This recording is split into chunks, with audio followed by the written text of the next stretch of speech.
This is Between the Uprights. Football is life. The rest is just details. Here are your hosts, Joe, Matt, and Chris. What's up, everybody? I'm Joe. Chris and Matt couldn't be here, but that does not mean we're not going to be giving you the best NFL breakdowns right here on Between the Uprights. Now, before I get started, I want you to go ahead and hit that like and subscribe button for me. Do that right now. Be sure to follow us on all of our social media platforms so you get the best updates all the time. Now, after watching Lamar Jackson through week 2, it is clear to me that he has peaked as a quarterback. No, I understand what you're saying. He's won an MVP, he's won 2 MVPs. He's done all these things. But you start to see what separates Lamar Jackson from the other great quarterbacks that are in this league right now, from the Patrick Mahomes, from the Josh Allen, from these type of guys.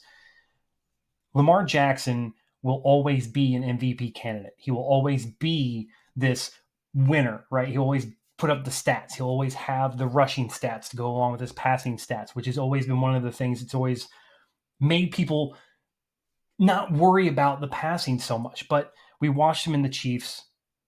He misses throws that as a Super Bowl caliber quarterback, you need him to make. He missed, as Isaiah Likely, on what would have been a touchdown, or at least put them in the red zone. He overthrew him, led him to the center of the field, should have been more to the left. He had him clear running across the field. He had the safety beat and said he had to go and play defender. Comes back the very next play and misses Zay Flowers short. So he's, we're starting to see these sorts of things kind of pile on for Lamar Jackson, and it doesn't end there. We've actually seen this before. And when I say we've seen this before, I just want you guys to understand who I'm about to compare Lamar Jackson to. As a passer does not mean anything bad about Lamar Jackson, but this is who Lamar Jackson realistically is as a passer right now. This is the guy that he compares to. And I'm going to go ahead and give you Lamar Jackson, his career stats so far. He's played 88 games, 64.5% completion percentage, 16,407 yards, 7.5 average, 127 TDs, 46 INTs, 170 sacks, 97.9 rating. Those are not otherworldly numbers. He played he's in a 7th season, played 6 seasons before. He's in a few games here and there. But he's never been a great passer. Accuracy has always been a problem. We've seen this with him. These were the questions coming out of college. How high was his ceiling as a passing quarterback? And would it be enough to combine with his rushing attack to actually make him a viable Super Bowl caliber quarterback? We've already seen that he can win the MVPs. He won one last year. We could get into whether or not he actually deserved that one. I think that Josh Allen had a better all-around statistical year, probably could have gotten that. But, we're splitting hairs at that point. He's a 2-time MVP caliber quarterback. The issue is that I do not believe he is a Super Bowl winning caliber quarterback. And we kind of saw that, right? Like, he had an opportunity. 31 teams had an opportunity to go get Lamar Jackson. It would have cost them a draft pick and signing him to a large contract. 31 teams passed. That's why he was still a Raven. Why would 31 teams pass on a guy, granted, who's had some injuries here and there? His frame's still small. People really wonder about some of the other things, passing-wise, if he can do it. Is he going to stay durable? Who only has 7 years when quarterbacks have been playing into, the 12, 13, 14, 15, 16-year range. If that's the case, this guy still has 5, 6, 7 years of high-caliber football in him. Why would teams pass on him? And it's simply because they don't think he can win a Super Bowl. They don't think he's the kind of quarterback that you can go out and win a Super Bowl. Now, he's going to win you games. He's going to win MVPs. We already know that. We've seen him do it. However, those are regular season awards, and Lamar Jackson's a regular season quarterback. The guy who Lamar Jackson compares to is a guy who hasn't been in the league since 2012, but he played 150 games, 65.3% completion percentage, 34,183 yards, almost half. These numbers are lining up, are they not? 7.9 average, 248 TDs, 117 INTs, 248 sacks, and a 97.1 rating. All the numbers I just read off to you are almost exactly twice as much as what Lamar Jackson has right now. The yards, the TDs, everything sort of lines up to be right there with about what Lamar Jackson has right now. And this guy, like I said, he only played 12 seasons, 11 realistically. So Lamar's halfway there and is halfway lined up with all of these passing statistics. Who is this quarterback, you ask? It is Dallas Cowboys' own Tony Romo. And I know what you guys, everyone, Tony Romo, oh my God. The numbers don't lie. Completion percentage, the yards are tracking, the games played are tracking, the INTs, TDs, it all tracks. They are almost identical in every single statistic from a passing standpoint. You look at the playoffs, it gets even closer. It really, really does. Jackson, 6 games, 57.4% completion percentage, 1,324 yards, 6.8 average, 6 TDs, 6 INTs, 26 sacks, and a 75.7 rating. Tony Romo, 6 games, 61.6% completion percentage, better than Lamar, 1,316 yards, 8-yard difference, 7.1 average, 8 TDs to 2 INTs, 22 sacks, which is less, and a 93 rating. What does that tell you? They are the same guy. From a passing standpoint, Lamar Jackson is Tony Romo. Now, granted, Tony Romo's going to be ecstatic if he ever sees this video, which he probably won't, let's be fair. But to be mentioned in the same sentence as Lamar Jackson, Tony Romo would be ecstatic.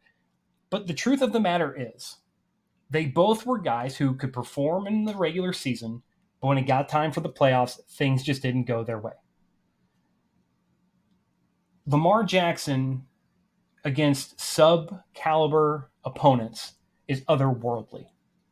When he has to go against playoff caliber teams, he is not that guy. And we've seen it multiple times.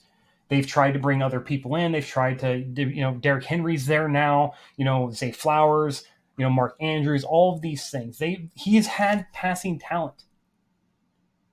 And he has played well. But at the end of the day, Lamar Jackson has peaked as a quarterback. He will always get rushing yards for you. He's got those intangibles to where, he can rattle off a playoff win here and there. He's going to make sure he's in the playoffs consistently because of his rushing ability. But when push comes to shove and he needs to make the big play, passing the football, and Ravens fans have seen it. Everyone's seen it. It doesn't happen. Tony Romo had the same problems in his career. When he needed to make the big play, when he had to have the pass, it didn't happen. Now, would we still be saying this if Lamar Jackson wasn't 0-2? It's tough to tell. But there were times where you saw in the Kansas City game week 1, when Patrick Mahomes needed to make a throw, he made the right throw. The only bad thing we saw from Patrick Mahomes is he couldn't step into a football, into a toss, and it got picked. Lamar Jackson was missing his running backs, throwing a little too far ahead of them, was not hitting them in stride. He was overthrowing routes, coming back the very next play, underthrowing routes. He left probably 14 points on the board, purely from the inability to execute as a passer. Now, Ravens fans, like I said, he's going to win you games. He's going to win you games. You're not going to lose games because of Lamar Jackson. At least not that often. You may lose a game here and there. But if you look at the teams that didn't want him, right? The Jets, when they were going through the whole Aaron Rodgers thing, they chose Aaron Rodgers over Lamar Jackson. They chose a 40-some-year-old quarterback over Lamar Jackson. Why? Right? Like, that's the question you have to ask. Why would they choose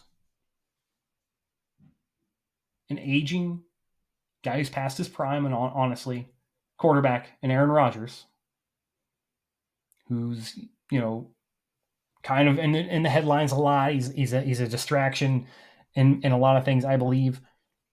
They had a chance to go get Lamar Jackson. They did. The Ravens could have not matched the offer, let Lamar walk. But they didn't. Right?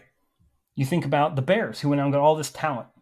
drafted Caleb Williams. They could have went and got Lamar Jackson if they were on the fence about Justin Fields. They did not. The Steelers, who've been running this quarterback carousel, now have Justin Fields and Russell Wilson there, could have went and got Lamar Jackson. They didn't. Teams who had the opportunity to go get him when the Ravens were slow rolling that contract deal in the 2022 offseason heading into 2023, they didn't. Lamar went and won an MVP.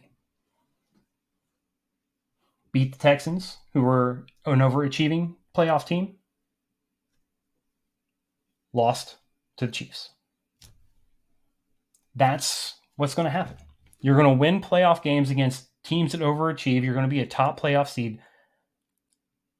But you're never going to see past that because of the peak and the ceiling that Lamar Jackson has found.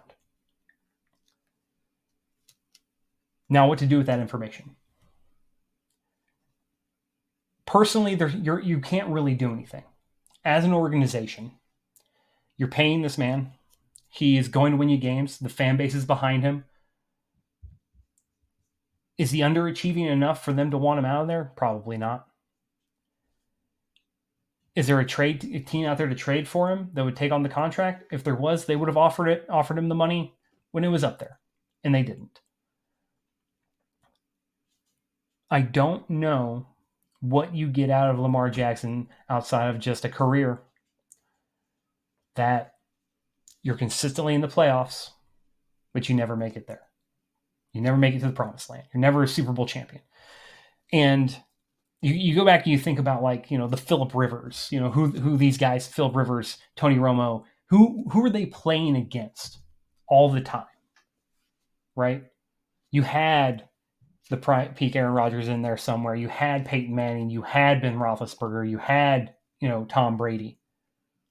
You had all these guys. Kurt Warner there for a while. He was in Arizona and he was, with the Rams and the Giants. Eli Manning. The talent level that was there for Tony Romo to go against kept him down.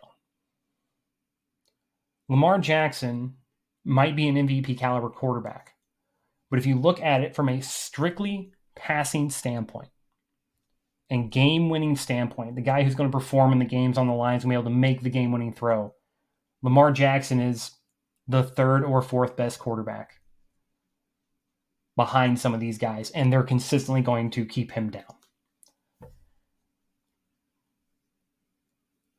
That alone is your ceiling, Baltimore.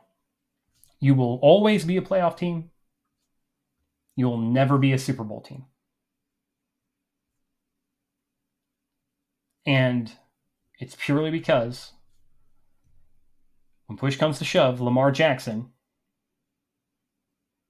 is no different from a passing standpoint than Tony Romo. This has been Between the Uprights. Football is life. The rest is just details.